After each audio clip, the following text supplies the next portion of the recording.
Ele com elementos assim de casa mesmo, né? Ele construiu uma casa e deu para o engenheiro ver, né? O engenheiro gostou, fez alguns reparos e foi construída. O fraco dele era a madeira. Ele gostava do cheiro da madeira. Então, ele trabalhava em casa mesmo, nessa nossa casa construída aí, né? Ele fez o púlpito da igreja, da obra, né? Comprou as madeiras, o material todo necessário para fazer o púlpito da igreja. E era aquela poeirada de serrando madeira, uma poeira, mas eu gostava de vê-lo trabalhar, ainda mais para a obra, né? Foi o primeiro púlpito que Guaratinguetá teve, a igreja de Guará teve, foi ele que fez. Gostava do cheiro da madeira e ele entregou uma palavra muito linda sobre madeira, falando que a diversidade, né, do tipo da madeira. A madeira que ele mais gostava era uma que se entregava ao serrote. E ele entregou uma palavra fazendo a comparação dos diferentes tipos de madeira.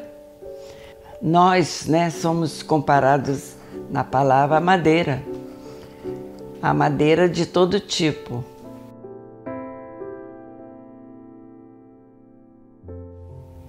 O Newton, ele formou um coral da cidade, com vozes, pessoas que gostam de cantar. Então, no coral da cidade, a gente fazia vocalize, 1 hora de vocalize. Ele castigava a gente, mas também a voz vai abrindo, abrindo, abrindo. Que coisa maravilhosa! É como se fosse uma coisa assim que você vai esgaçando e vai crescendo. E eu cantava bastante. Eu, a Débora, fazíamos um bom par. Fazíamos apresentações em outras cidades. O prefeito dava o ônibus e nós íamos. E o ordenado do maestro, que veio de São Paulo, vinha de São Paulo para ensaiar, a prefeitura pagava. Até que o prefeito disse que não tinha mais dinheiro e acabou o coral da cidade de Guaratinguetá. Faziam bonito, músicas muito difíceis, o Aleluia de Handel, aleluia, aleluia, aleluia. É só aleluia, aleluia, aleluia. E as vozes também bastante selecionadas. Bons sopranos, bons contraltos, baixo, tenores. E a gente vivia uma vida muito boa nesse assunto, né? A gente estava sempre se apresentando em outras cidades. Esse trabalho da Secretaria de Educação do Estado de São Paulo. O Nilton conseguia algumas coisas o Estado oferecer. Nós cantávamos em inglês, a não ser o português, e quando o Martinho estava para sair, que o prefeito não quis mais contratá-lo, né? O maestro estava querendo que a gente cantasse em outra língua.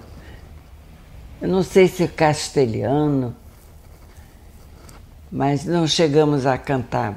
Mas o Aleluia de Handel era cantado em inglês. Ele ensinava a gente a pronunciar, a pronúncia, e era muito bom. E o Nilton era a fortaleza entre o maestro e os que pertenciam ao coral, né?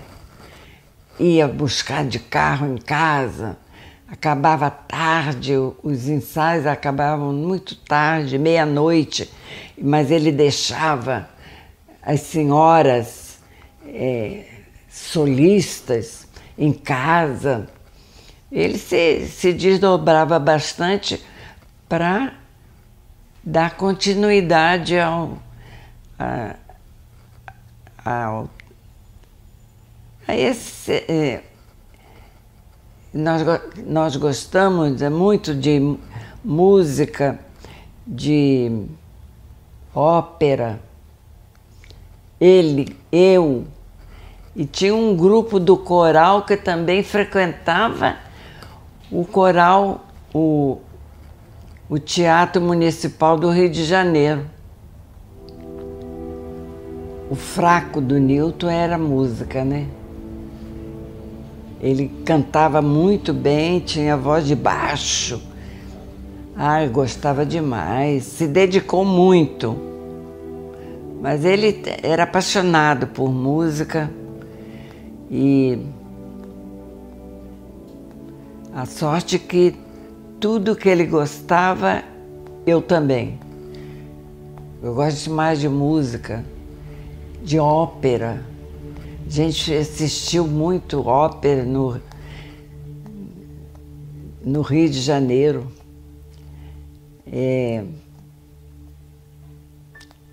Um domingo ele comprou o jornal. Naquela época ele não estava indo à igreja. Comprou o jornal e viu a apresentação no Teatro Municipal do Rio de Janeiro. Nilton Paiva, vai ser solista, baixo, ele tinha uma voz de baixo muito linda e ele cantava ópera. E ele ia cantar aquela ópera. Aí o Nilton se virou para mim: vai dar tempo da gente ir? Vamos, vamos! E fomos. Chegamos lá sem ingresso, sem nada. Aí ele foi pelo lado do teatro. Chegamos cedo. Fomos andando. Aí ele bateu na primeira porta. Veio já meio arrumado, cantor, estava se arrumando. Que deseja? Ele disse: eu sou um amigão de Nilton Paiva, eu quero assistir, eu preciso assistir a apresentação. Aí ele disse: um momento. Aí foi lá dentro do teatro, voltou: pode entrar. abriu a porta do lado do teatro e nós entramos e nos colocou, o Newton nos colocou na cadeira que eles deixam lugar reservado para as pessoas conhecidas como nós. Sentamos, ainda custou um pouco a começar, mas nós dois lá na frente, aquela coisa maravilhosa, e assistimos assim. Éramos tão... gostávamos tanto de música que a gente não tinha problema que segurasse a gente. Isso que se passou comigo não foi a primeira vez que eu fui. Que a primeira vez que eu fui ao Manaim era uma reunião só de senhoras, para as senhoras. Gostei. Eu me lembro que dividiram as senhoras em grupos e o Senhor revelou para uma pessoa nesse grupo que tinha uma pessoa que tinha coisas que desagradavam ao Senhor em casa. O Senhor mandou tirar. De ver comigo mesmo. Eu quebrei tanta coisa em casa. Primeiro foi os canecos. E depois tinha tanta coisa, tanta idolatria. E fiz uma limpeza boa na casa. A segunda vez, aí o Luiz estava com a gente, o Luiz foi ao Manaim, o Luiz da Helena. Aí, aquela maravilha, aí fizeram um apelo, quem quer aceitar Jesus? Eu quis, eu e o Newton também, a gente já foi chorando, e aí a tia Sara fez assim pro Luiz. Não quis. Mas a minha experiência com o Senhor foi eu fui enrolada, como que fui enfaixada por uma coisa assim, feita uma luz, uma teia, uma coisa que me envolveu, e eu comecei a chorar. Chorei tanto. Aí depois sentei lá no banco, só queria chorar. Só queria. O Senhor me esvaziou, me limpou.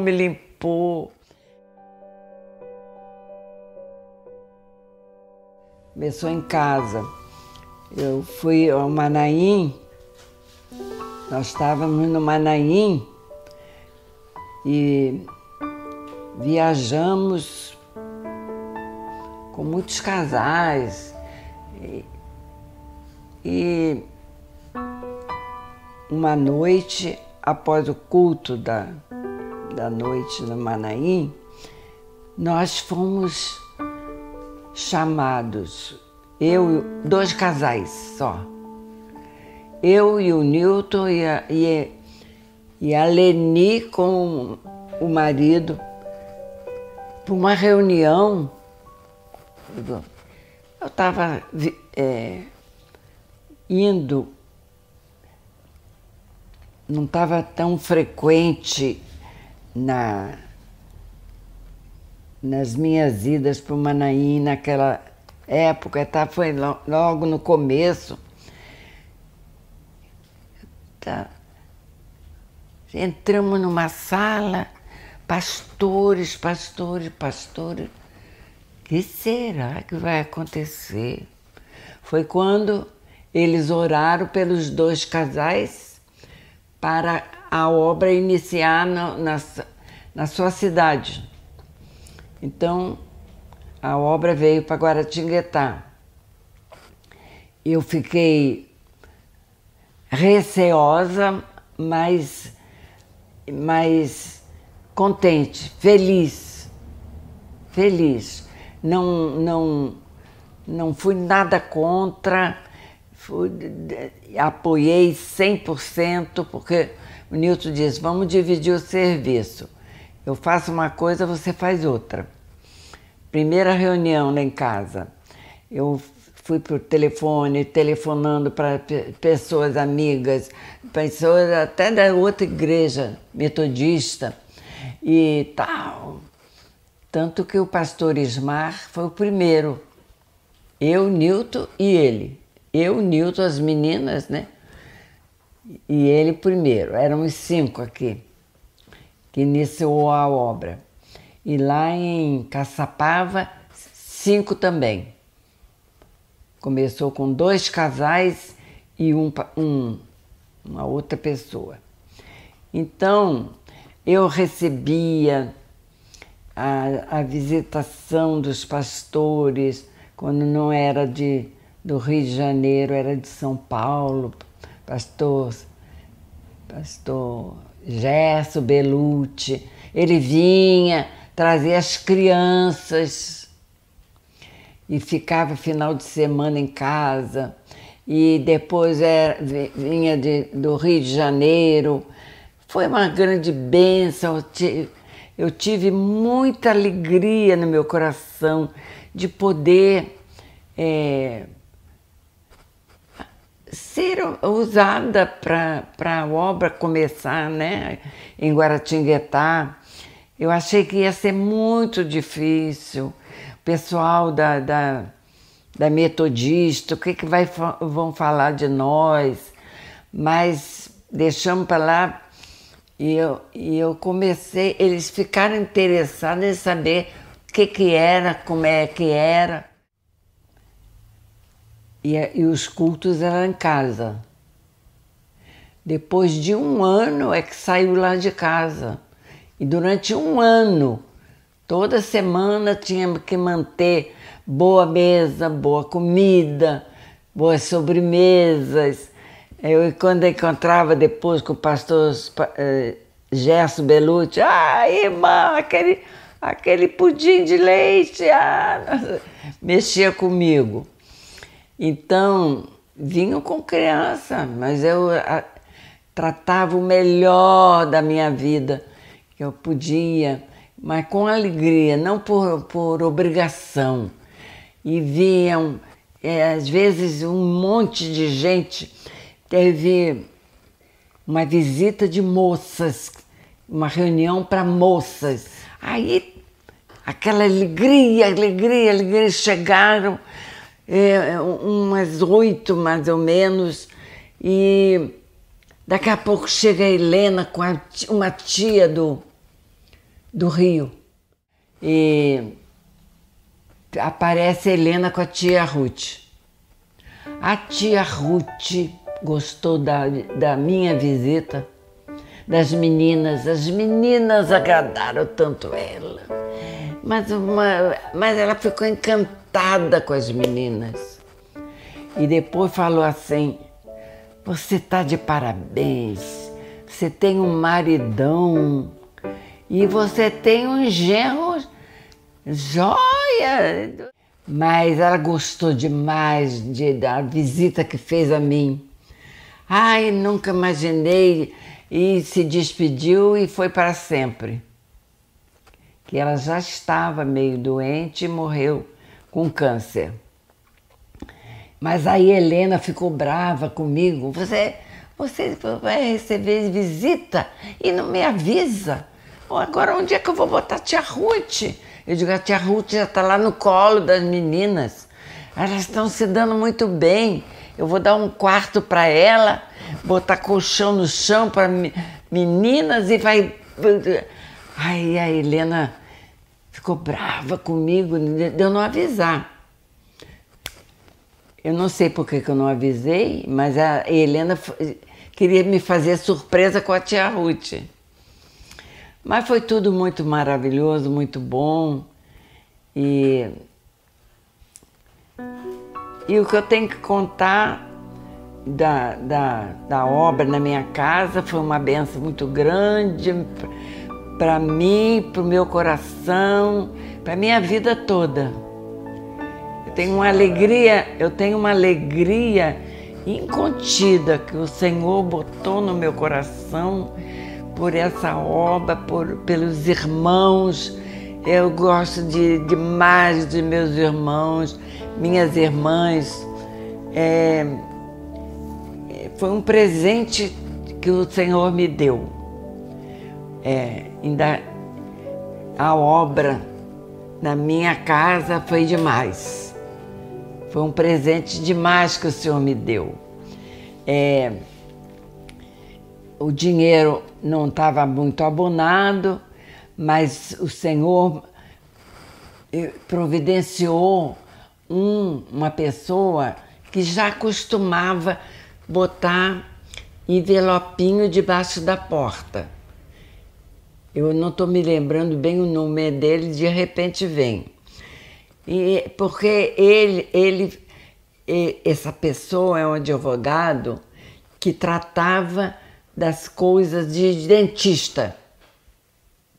O Newton já chegou a receber 50 mil de atrasados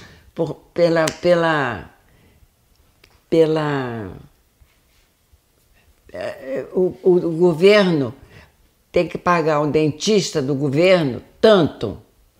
Se não paga, vai pagar mais adiante com juros e correção monetária. E esse Bernardino, lembrei, era um envelopezinho branco, a gente já sabia, era o Bernardino. E ele, com os envelopezinhos dele, ajudou a manter a despesa de casa, que era uma despesa grande. Então, ainda teve um dia que o Newton falou, esse mês, para terminar o mês, está me faltando uns 380 reais. Eu falei para ele, Deus proverá. Aí, 2 dias depois, o envelopinho com 380 reais no envelopinho. Às vezes ele dava cheque.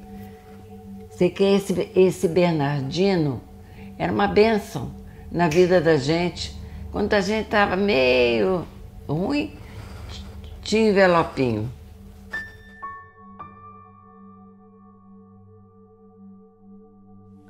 E eu fui dar aula no Mobral do Estado, era à noite, 7 horas da noite, até às 8h30.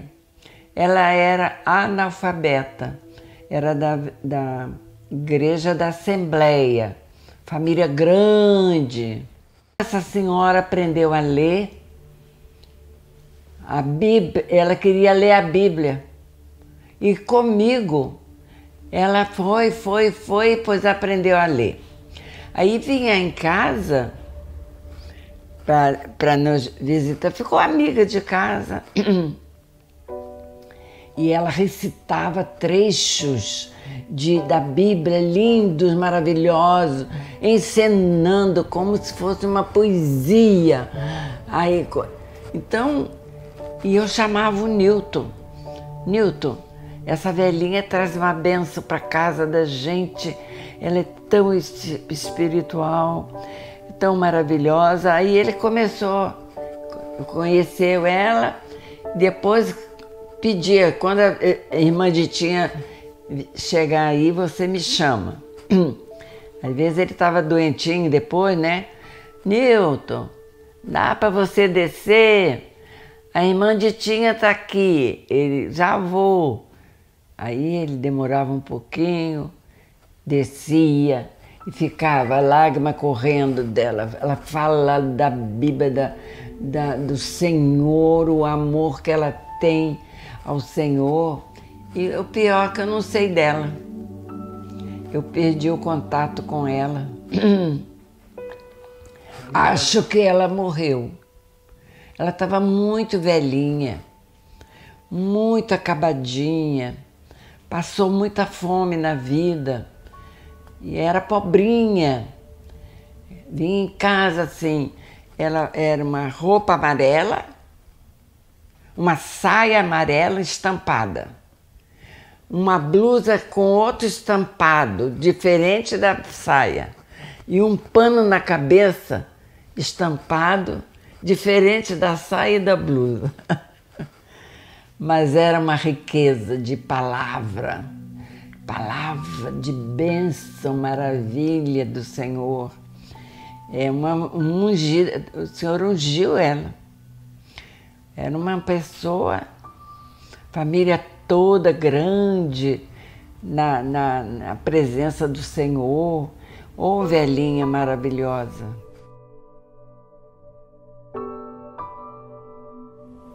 Pois é, a minha vida foi bem vivida. Com luta, com trabalho, mas muita vitória, né, Marquinhos? Muita vitória.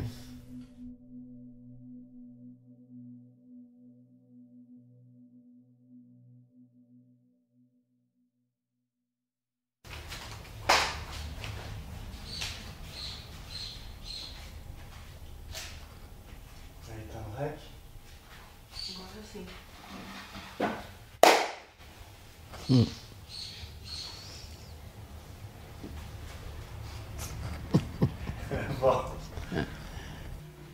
Mas ópera, a Traviata, eu já assisti umas 5 vezes.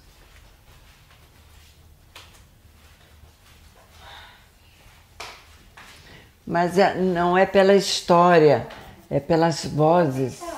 Como você grava na igreja se você só 29 minutos? Me lembro dela orando, de pé, que ela só orava de olho aberto, a senhora lembra?